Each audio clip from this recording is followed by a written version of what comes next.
a questa conferenza. Good evening, everyone, and welcome to this conference, the first conference of Slow Wine Fair 2024.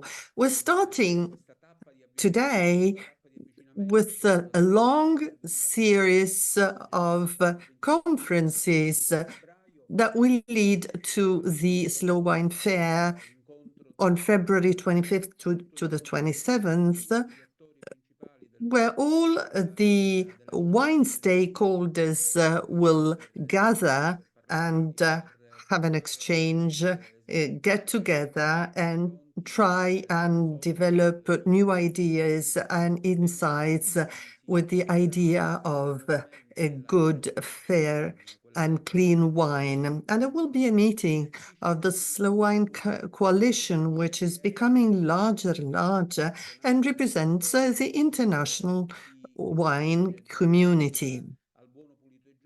So clean, good and fair, sustainability, respect for nature and respect of wine production and farming in general through a model of eco-agriculture or agroecology.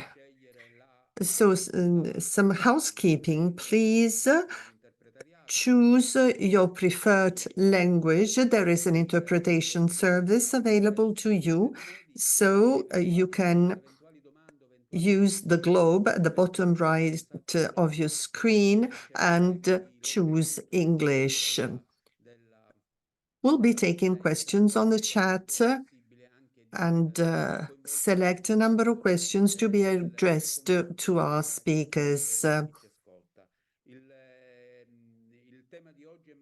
Today's topic is extremely interesting and relevant. It is particularly dear to us in slow food because it brings us closer to the agroecology model.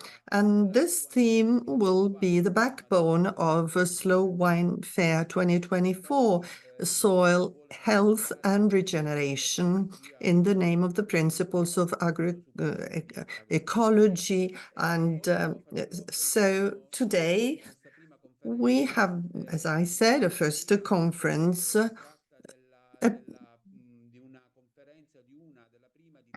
This is the first of 3 online conferences scheduled for the period or the run-in to the actual fair in February. Today's conference is titled Living Soil, Living Wine. We have 2 excellent guests, high-profile scientific and technical experts, that I'm going to introduce to you shortly. Next conference is Soil, the Common Good, is being scheduled for January the 17th, 2024, another online conference. And the next one, Roots Against the Climate Crisis, on February the 7th, 2024 at 6 p.m. again. So please register in these conferences. If you wish to participate, you can do so by following the instructions made available by the organizers. So we've had excellent technical and content support. So you'll be accompanied through the process. So on the chat, please find all the information about registration in the upcoming conferences. Title of today's conference is Living Soil, Living Wine.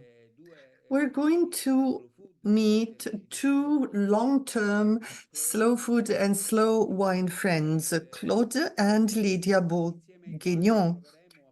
And together we'll be considering soil regeneration and the role played by soil in developing sustainable models, namely agroecological models. I'm not going to go through their CVs because it's extremely long and it will take up too much time. They are both soil microbiologists, started from scientific research, and they are applying what they learned through scientific research to their work at a long-standing and renowned test lab dealing with soil health and providing advice to farmers and winemakers, always in direct contact with the soil.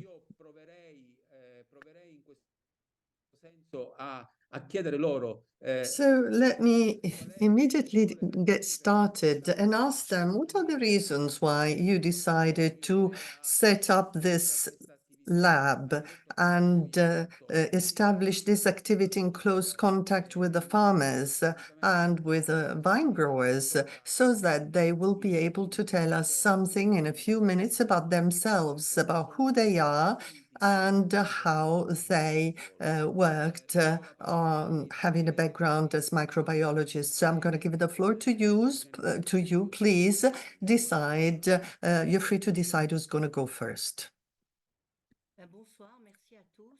And good evening, everyone. As we decided to set up a private lab. We both work at the National Institute of Agronomic Research. I was involved in human nutrition, and Claude was more involved with microbiology. He was very, very interested in nature. And in the late 80s, we really did have big problems in terms of agriculture and viticulture, especially in terms of soil degradation. And we decided to leave the research center and provide advice to farmers and vine growers and help them use the least possible amount of chemicals and take care of their soil, because if they use too many chemicals, soil is negatively affected. That's the way our lab started. Thank you very much. So you're continuously in contact with farmers and vine growers, and people are still convinced that working the land and being in contact with soil is an ancient craft, often considered as a poor craft. However, many young people are very interested and look at the land and farming and agricultural production with great interest. What would you feel like telling a young person wishing to set up their own vineyard and settle down and start producing wine? Well, first thing to do is analyze the soil, because soil has a vocation. There are some soils that are better suited for horticulture and other for fruit growing, farming in general, and vineyards. So the first mistake to avoid it is starting a vineyard in the wrong type of soil. And then, secondly, it takes patience. A vineyard is not a startup. Between planning a first harvest, it takes 4 years, and then you need to respect the soil. Before planting, you don't have to go very deep and destroy the soil using the wrong machinery. And that would be very bad, because the wine quality wouldn't be good, and we need to respect soil quality.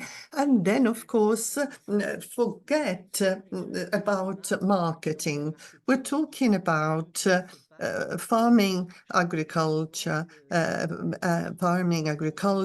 and soil vocation. The young people talk about different types of grapes, especially the most famous ones. But if the different types of grapes are not right for that type of soil, it would be extremely hard to obtain quality vineyards.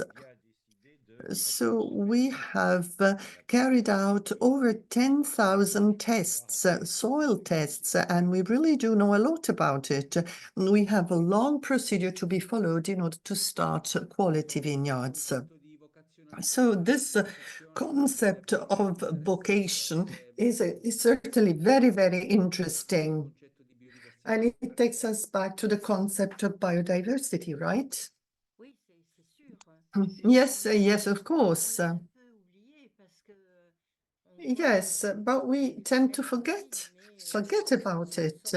It not only when it comes to vineyards, but as a whole in agriculture, it's a kind of monoculture. It's always the same type of crops without looking at the type of soil. When we started at lab back in 1989, the notion of biodiversity, of accompanying progress and bringing innovation to the vineyard was very new.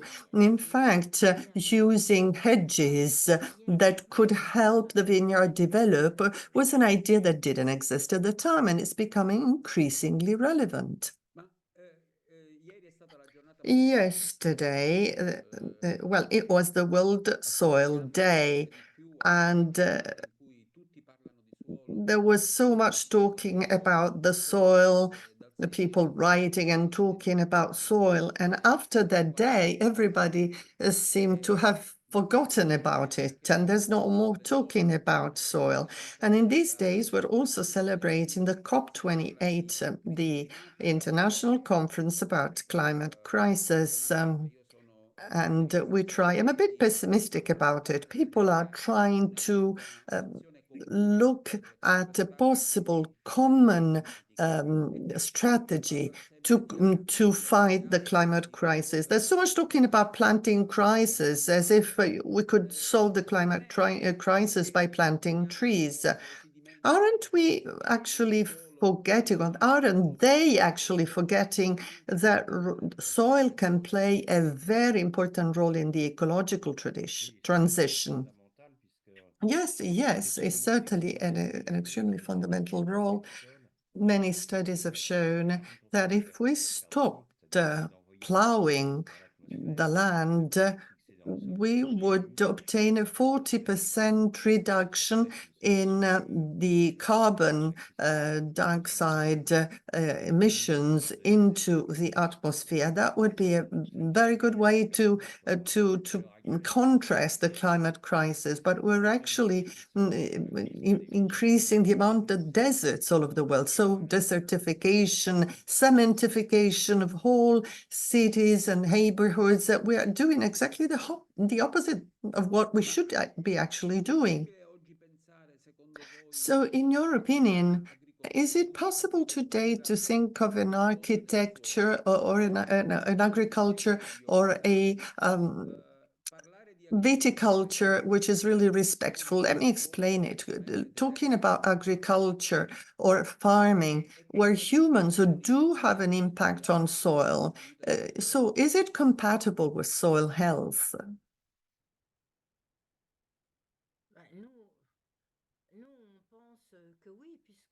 Well, we think so, yes. It can be compatible. For the last 35 years, for instance, we have helped vine growers and farmers to move into that direction. Some vine growers, with their work and with our help, have changed their approach, using less chemicals, using less products in general, and accepting the laws of the land. I mean, the soil laws. Soil is considered as a support, but the soil has its own dynamics that has to be respected with its own laws. And you need a certain amount of organic material related to the amount of clay. For instance, you need to allow the root system to go deep without compacting soil excessively. And we have always believed that that is the solution. We need to change the mindset yields are not important. What really matters is quality. And in order to pursue quality, we need to respect the soil. This is the actual question, not increasing yield, always wanting more and more.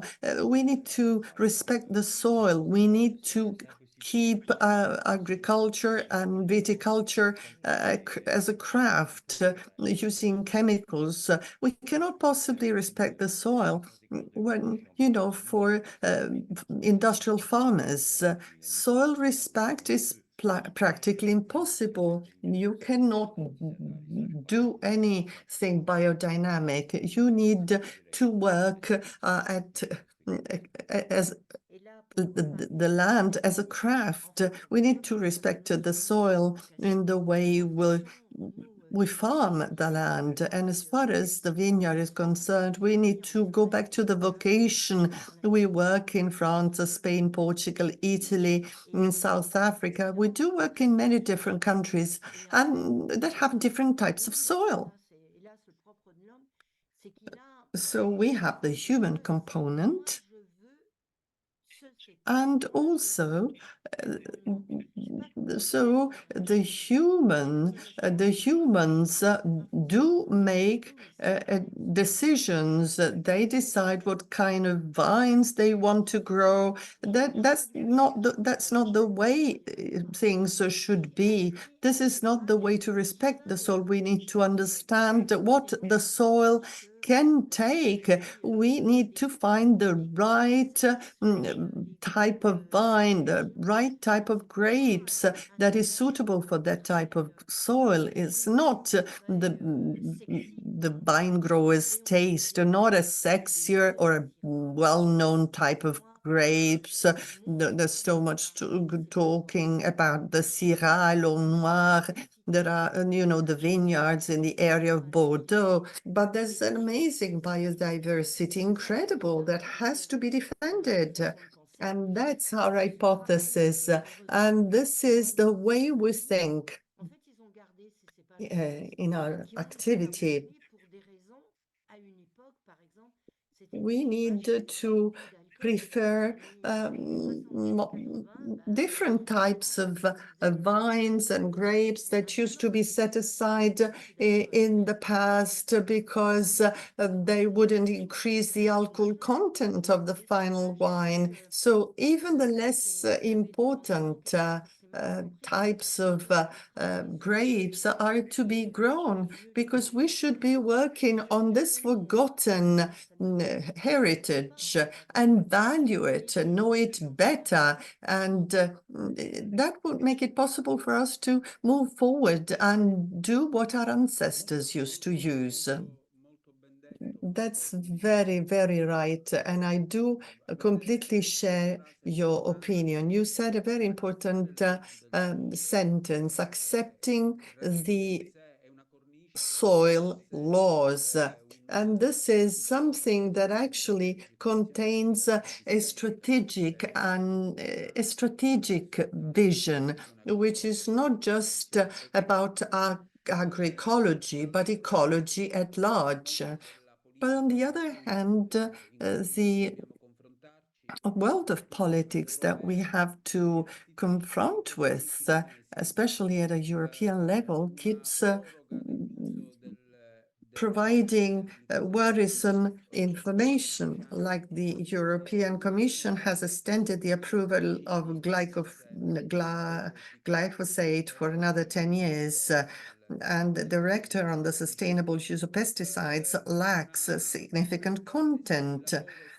A possible reduction of soil consumption, the regulation on soil conservation doesn't seem to be able to produce any significant effect on stopping soil consumption. And all the rural development plans of the CAP provide incentives for agricultural mechanization without setting any restrictions. So from this political and regulatory framework, what hope can we have for soil in the future, given these pessimistic premises? What kind of hope can we have for the future of the European soil?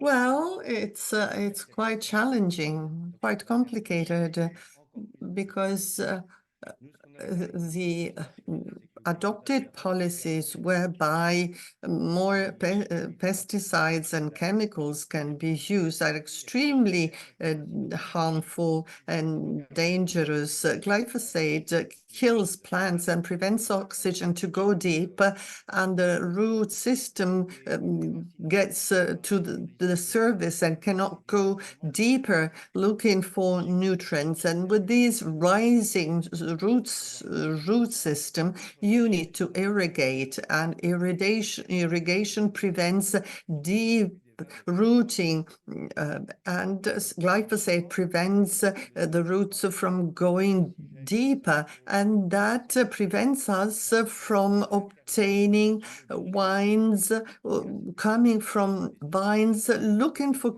nutrients deep down into the soil. So the wine is no longer an expression of the terroir. So we're no longer going to have terroir wines. Well, for us, many researchers and vine growers, this situation is extremely worrisome, where there's been a 10-year extension of the approval of glyphosate. And there's something I don't understand. Really, I think there was a time where people were talking about a moratorium, but that was no longer applied, and the glyphosate is still approved. There were some declarations were actually proven not to be maintained. And somebody said glyphosate has no toxicity for soil and humans. But that's not been confirmed, and some studies have actually shown and demonstrated the role of glyphosate, its impact on soil. And this is something we cannot neglect. How can we promote research? We need to promote more research. We're fully aware of the problems caused by this molecule, which is going to be increasingly damaging in the years to come. Why aren't we doing anything to look for some alternative, something that can work, and stop using that product? I think this is very, very bad. In other areas, certain problems have been solved. Just think of asbestos. When people became aware of the problems, they didn't take action immediately. And now in 2023, I really cannot understand how can we plausibly keep doing the same things. I just don't understand. There are many countries, they're still using this product, this substance that has been reported as negative by so many different sources. Yes, yes, there are so many of us there who actually cannot understand. So before approving such an extension, why haven't we promoted research? We should promote research before making any long-term decision. And this has not been the only example of such an attitude. In fact, decisions are not based on objective scientific evidence, but rather as a result of vested interests and economic interests, especially at a time in which in Europe we're approaching a new electoral campaign with it is somehow distorted vision. They're looking away from this problem. And talking about multinational corporations, both in terms of the ones actually manufacturing these terrible products and genetics as well, the newer GMOs and the new varieties resulting from molecular genetics and manipulation, and the deregulation, which may cause a lot of confusion for farmers and many additional problems when it comes to defending biodiversity. And talking about biotechnology at a European level, and there's been a debate in Italy, there's been a draft bill, and then which has been approved into a law, and there was a long-standing debate on cultivated meat, as if this way of producing meat in the lab could actually represent a solution to intensive animal husbandry and so intensive farming, as if it were in pursuit of a more sustainable agriculture. But over and above the technical aspects of these proposals, what's your viewpoint about the fact that agroecology cannot do away with the presence of animals and the presence of animals in the countryside, on the vineyards, always pursuing a balance between humans and animals as the cornerstone of an agroecological vision? Yes, of course. The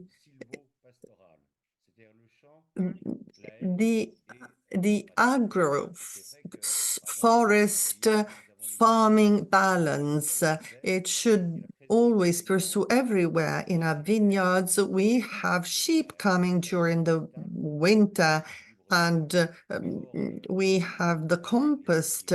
These animals are vital components for good soil balance. And then we have chicken and geese.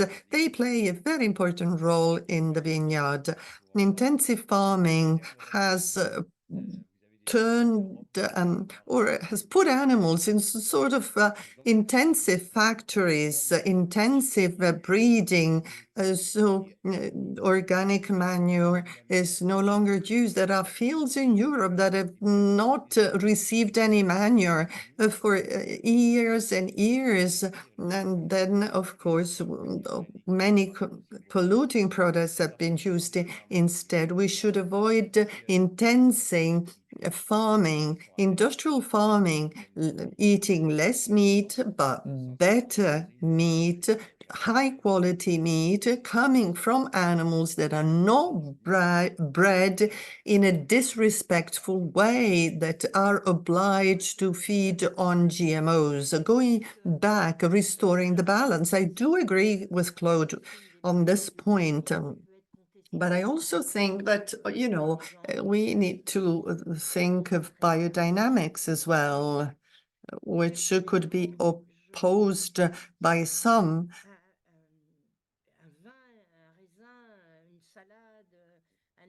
Personally, I think that grapes, salad, animals that were fed in as natural a way as possible on natural ingredients, on natural feeds, can produce quality meat that will never be obtained in cultivated meat, obtained with proteins and other gimmicks. The energy component is removed, which comes from the relation with the soil, with the humans. When something comes from a lab, I don't trust it 100%. I really like this approach, this vision, this strategic and cultural vision of the agroforestry breeding model, agro-silvopastoral system. We've been working on recovery of grassland, permanent grassland, so that people can actually understand how important the soil cover is, and without leaving the soil bare, over-tilled, over-plowed, over-labored. And for slow food, this is particularly important because it takes us to animals on pasture, at pasture, producing either meat or milk of a much higher quality compared to animals kept indoors and only fed with silage or industrial feedstuffs. Going back to the vineyard and talking about a soil that is not left bare, do you think the cover crops are important? So how about keeping soils always covered? Yes, yes, in fact, during the winter, we need to sow cereals for the soil to be covered and protected against erosion, and also, to allow water to penetrate. Because the winter water is cold and is rich in oxygen, can go deep and enrich the soil. But then, certain types of soil, you cannot have grass during the summer because of lack of rain and dry soil and drought. We cannot go too deep and destroy the vegetation in order to avoid competition with the vines, with the vineyard. So we cannot keep the soil always covered. We have to work deep down, and that will allow us to have a cover throughout the year, or only in the winter. And then, of course, we have to consider density, because when density is particularly low and the vineyard is on a steep ground downhill, it will more heavily affected by rainfall and erosion. So when you have vineyards at 150 to 250 meters, then you need to keep them under cover. You do need to keep them covered. When it's raining, we open our umbrellas, and when there's too much sun on the beach, we do use bigger umbrellas, and that applies to vines as well. We have a living root system, and if it's too hot, the cover crops can protect the root system. They provide a cover, a blanket.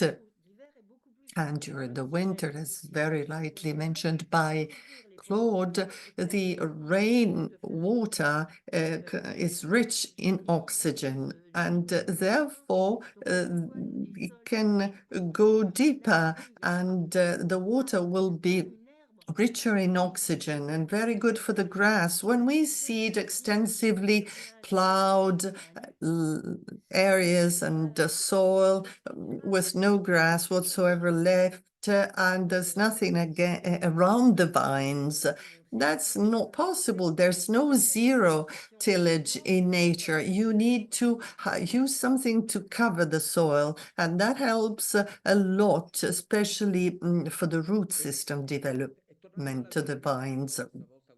Going back to the vineyard and thinking about not only grapes, but also wine in this case, can we really taste the soil when drinking a glass of wine? Can we establish the direct relationship between soil quality and a good, clean, and fair wine? A wine that is actually able to express it's the characteristics of the vine, but also the characteristics with the way of working the land, working the land and accepting the laws of the soil. as you very rightly said. Well, I would say so, yes. My answer is yes, because in Bourgogne, there was a tasting initiative of different wines. But if we are in an area with different plots of land, and I'm talking about Bourgogne, but that applies to Champagne as well, and the same vine grower and the very same vine grower is also winemaker. They will make the wine. So how can they really be able to identify where the wine comes from, if it comes from a given plot of land or another plot of land? The toucher de bouche, as we call it, bears witness to the terroir, to the area that it comes from, the type of nourishment it received, even if it's the same farm, the same vineyard, the same cellar, but the different plot of land where the vine was grown will provide a different wine. And the soil does play a role in wine complexity, especially if the root system goes very deep into the soil. So if the soil is dead, the vine is fed with chemicals. So you're going to get a technological wine, but it will never have the taste of the place where it comes from. So all the elements coming from the rock, for instance, get transformed. Different rocks have different compositions, and we have wines that contain more manganese, zinc, or copper. And these trace elements do play a role of the enzymes that contribute to flavor synthesis. So if the soil is living in the wine, you're going to find flavors that cannot be found in the vineyard next door.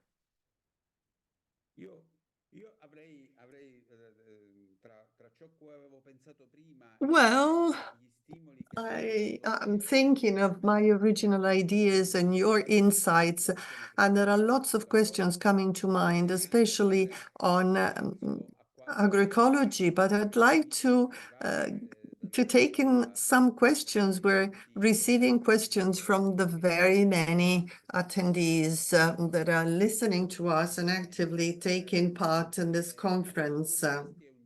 One of them is a very young person, as the ones we mentioned, somebody who's trying to set up a vineyard. He says, "I'd like to set up my first vineyard." That's particularly intriguing. So in the landscape of new technologies and new proposals, there's a discrepancy between the use of mycorrhizae and the mycorrhizae. Many people have a very positive opinion about it.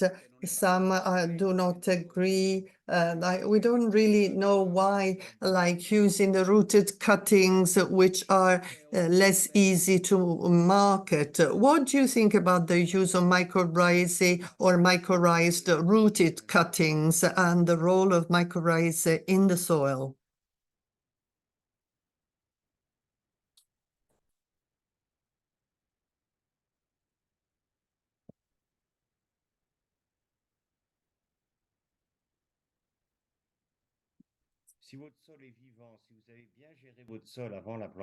If the soil is living and before planting has been correctly managed, you're not going to need any mycorrhized cuttings. If we use if you use products that actually kill the fungi, all the mycorrhizal soil is negatively affected. So there's no need for that. If the soil is healthy, the fungi need a lot of oxygen. We shouldn't go very deep into the soil. You need to use soil conditioners, and this wouldn't give rise to the need of using mycorrhizal rooted cuttings. It's very trendy, as I see, you know, this market of mycorrhizal rooted cuttings. But what about the soil you're working on? Do we know the terroir that we're working on? I think we need to look at the soil. Is it compact enough? Are there enough mites in the soil? And if the soil is not healthy, all the elements that are typical of the soil have disappeared. Even the mycorrhizal plant will not be able to develop correctly. Well, the the original state of the soil at the beginning, before the vineyard is started, is so important, even more than the mycorrhizal plants. And here we go with another question on the instruments currently available to measure soil health. There's a participant here who asks the question, when you have a 40-year-old vineyards which has been covered, always kept covered, how can we assess soil health and biodiversity? So what's been result of this 40-year treatment, soil treatment?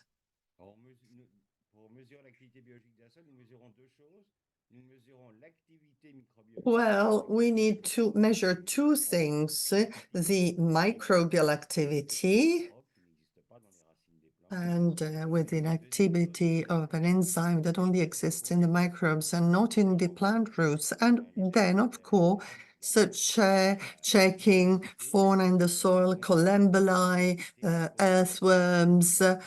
So you need to look at the fauna diversity and also the amount of insects and animals that are present in the soil. And I would also add performing chemical tests on the organic matter. The vine growing universe has always been keen in carrying out tests, and not just in France. This is actually the case all over the world. And in certain soils, well, the certain soils are very poor in organic matter, especially when it comes to clay. So in order to avoid problems, the organic matter rate must be 18% compared to the amount of clay. So when the organic matter is lost, the clay is lost, and then a vicious circle is created. The organic matter is essential, in fact, for the fauna in the soil and in the air. So all those animals that help the soil actually keep living. We have to look at the organic matter content. So the first thing to be done is carrying out an analysis and check the amount of organic matter in the soil. And even before then, we need to take some dirt, some soil, and smell it. Because if the soil is good, then it smells in a very particular way. You need to touch and smell it. A dead soil doesn't smell good. This is what we tell our farmers. We need to use our five senses to check the soil compaction, the way it smells, if it's good or bad, having a physical contact of the soil that you're working on. Thank you very much. And let me now come to the question of a less young participant. I know him personally. And he asks you the following question. So,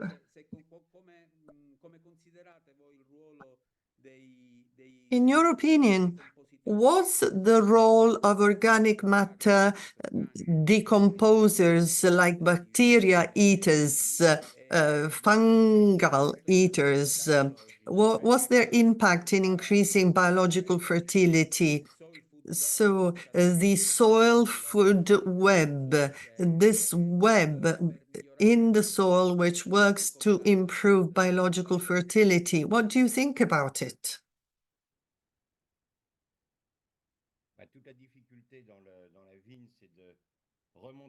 Well, when it comes to a vineyard, then you have to increase the organic matter rate without necessarily having to add nitrogen and to avoid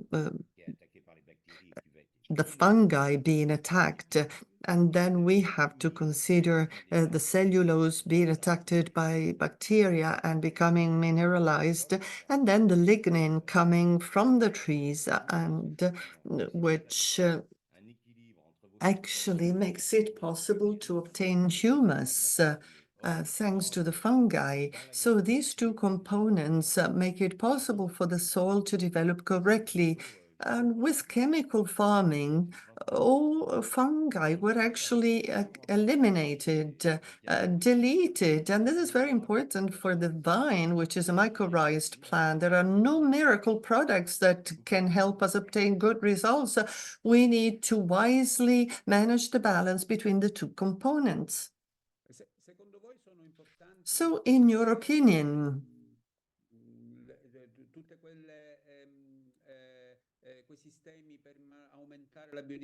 so all the systems aimed at improving biodiversity, like plants attracting birds or nest boxes for birds that can actually increase biodiversity, especially for the vine growers that choose for spontaneous fermentation for winemaking.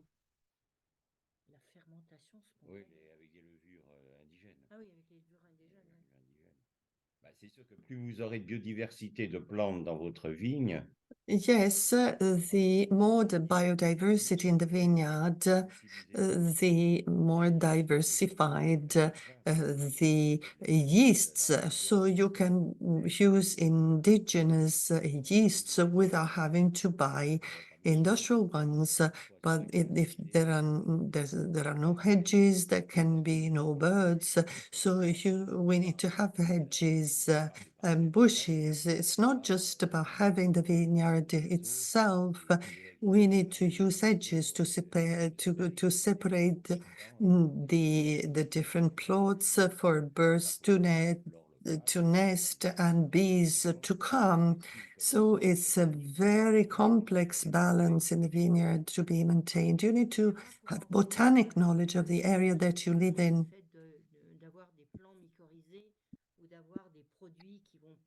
And going back to one of the previous questions on mycorrhized rooted cuttings or products that can help us restore the soil, like, soil conditioners. We shouldn't only be looking at the consequences of something. We should be looking at the causes. Why is the vineyard no longer mycorrhized? Why are there soil problems? Why has the fauna disappeared? Why is wildlife disappearing? So if we dwelled a little bit more on causes without rushing to find solutions to problems, I think we would do a much better job. Of course, So when degradation of substances is not enough, like lignin, if there's not enough mycorrhization, I'm looking for another solution. We're looking for solutions without looking for the original problem. The root cause. We need to, of course, keep watering plants, so irrigation is important. If we have a healthy soil, there's no need for all that. Some people told us that their neighbors had problems, they had dry leaves, and I use this different method. I had no problems with irrigation or lack of water.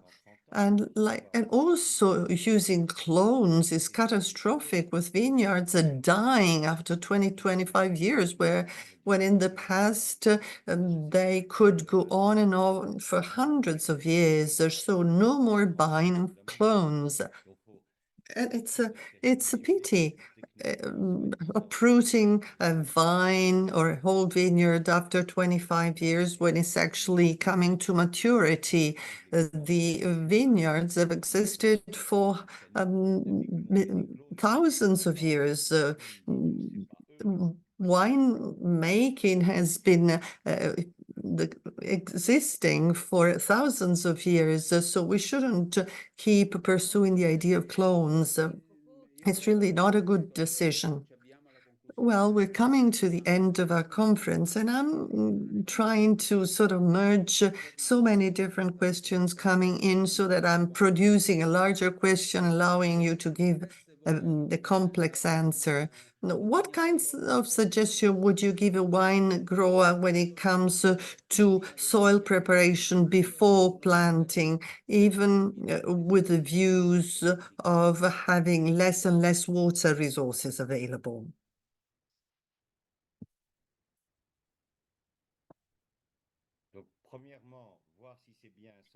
Well, number one, you need to make sure that the soil is right for that vine. If it's right for red or white wine, what kind of density to use based on the kind of soil and the soil profile, what kind of approach to use, because of course there are certain kinds of soil where a certain pruning method should be preferred. And when this information is gathered, then you can start planting without having to use machinery that destroys everything, using clippers and just superficial work. And soil conditioning, if necessary, using compost or clays, whatever. If you don't know what soil you're dealing with to start with, you run the risk of making mistakes. The first thing we do always in our world is a saying. So when we get told that a soil contains clay and lime, and we should ask ourselves something else. What's the proportion of clay? What's the proportion of lime? How deep does the mineral component get? So we lack the knowledge about the first element to be known to the farmers. If you ignore that, if you don't know your soil, we keep saying, I want to do this, I want to do that, I want to start the vineyard, I want to plant a vineyard and produce Pinot Noir. No, you have to stay humble. Number one, analyze the soil, know the soil you're dealing with. This is our top priority. In the University of Viticulture, farmers do know a lot about the hardware. They know tractors and machinery, but they don't know the soil they're dealing with. They don't know how deep the rocks are, how to use a rootstock, using a weaker or a stronger rootstock. These are the answers that should be pursued to start with. And these answers can be found in soil knowledge. This is our first priority. Well, sometimes we happen to meet wine growers that were not very happy about their red wine. And the problem was evident because their soil was suited for white wine. Sometimes we have too big an ego and forget about the soil quality. And that's something that's really hurtful for us. So the beginning was quite complicated, explaining it to people and have they really understand what we were talking about. Because agriculture, the farming world, is one of the most complex, difficult crafts there is in the world. And when you ask your first question, you need to know this is not a startup. You have to go deep and ask yourself, what type of soil am I dealing with? We're talking so much about, climate change and global warming. Sometimes it gets really hot in the summer. Sometimes we get too heavy rainfall. We need to know our soil and listen to our soil in order to understand it. Before relying on a soil, on land, we need to know it. Thank you. Thank you very much.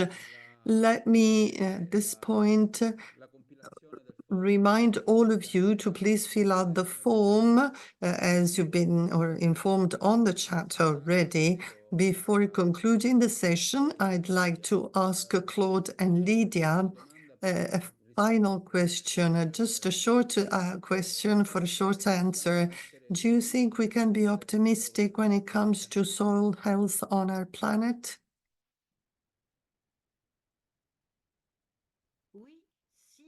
Yes, yes. Provided we accept to listen to the soil. We're optimistic. We need to listen to the soil, listen to it very carefully. We've conveyed this message for 30 years, and some people are very thankful to us. So my answer is that yes, but we have to stay humble. So thank you very much. We're closing on this very positive message that I do agree with and I welcome with appreciation. And we'd like to thank you very much for your extraordinary contribution. We couldn't have started in a better way with this conference, a Slow Wine Fair about soil regeneration, agroecology.